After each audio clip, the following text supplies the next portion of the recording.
Agents of midfielders across Europe must be licking their lips at the sight of poor performances this season. Any of their clients who have a half-decent season, or World Cup, or Champions League campaign can be linked with a summer move too, and it will seem plausible enough. However, from the business the Reds have conducted in the last year or so, there are certain hallmarks we can look to in order to try to validate a rumor. We know that they like players who have performed well against them, just as did for Benfica last season. He was one of only 3 men, along with and, to score against the Reds in 2 fixtures in 2021-22, trivia fans. Has also begun to explore leagues just below the leading 5 across the continent. This is in part due to them being markets well known to sporting director and Jurgen Klopp's assistant.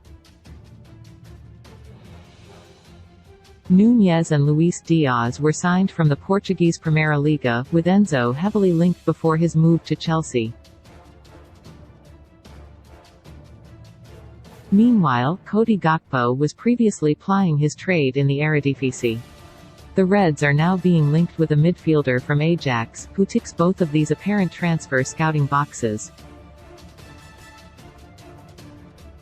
The man in question is a 25-year-old Mexican called Edson Alvarez. This isn't the first time has been made, though reported this week, that, as well as Arsenal and Newcastle, have shown an interest in the Ajax man. They also state the Reds chose not to proceed in the past, but might they change their mind this summer? Let's consider the evidence. As well as playing in Leinde's homeland, Alvarez has faced Klopp's 3 times in a little over 2 years, and each time he has topped a different defensive metric. When a Curtis Jones goal settled a behind-closed-doors clash in December 2020, the Mexican made 3 of the 7 interceptions Ajax mustered. The sides then met twice earlier this season. Alvarez proved his value when defending set pieces by making 7 clearances. This is an area, sadly not the only one, in which has struggled in 2023, so acquiring a 185 cm tall midfielder would help in this regard. For the return match in, the 61-cap international was Ajax's top tackler, and also won the most aerial duels for the Dutch side, just as he had in its previous meeting with the Reds. Klopp certainly has a decent body of evidence to consider when deciding whether to make a move for Alvarez. It's worth looking at the players with whom he is statistically similar in the opinion of 2.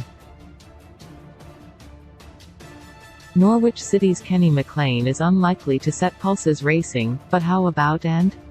Now you're interested, right? Compared to his positional peers in the next 8 leagues, the tier below England, France, Germany, Italy and Spain, Alvarez is in the top 8% or better of midfielders for 30 different metrics. That drops to 14 if we match him up against big league players, but he still carries an elite profile for the likes of clearances, interceptions and aerial duels, the strengths he displayed against. He would even add a degree of flexibility, having played at centre-back 72 times and right-back 10 in the past, much like Fabinho has. With the Reds potentially looking to replace the struggling Brazilian, a peak-age midfielder with only 2 years left on his contract would certainly be a reasonable target, even before we get to the other criteria which Alvarez fulfills. Transfer news: as Cristiano Ronaldo replacement wanted amid $122 million midfield interest, Jurgen Klopp can unlock $167 million transfer trio with one switch upon Diogo Jota return.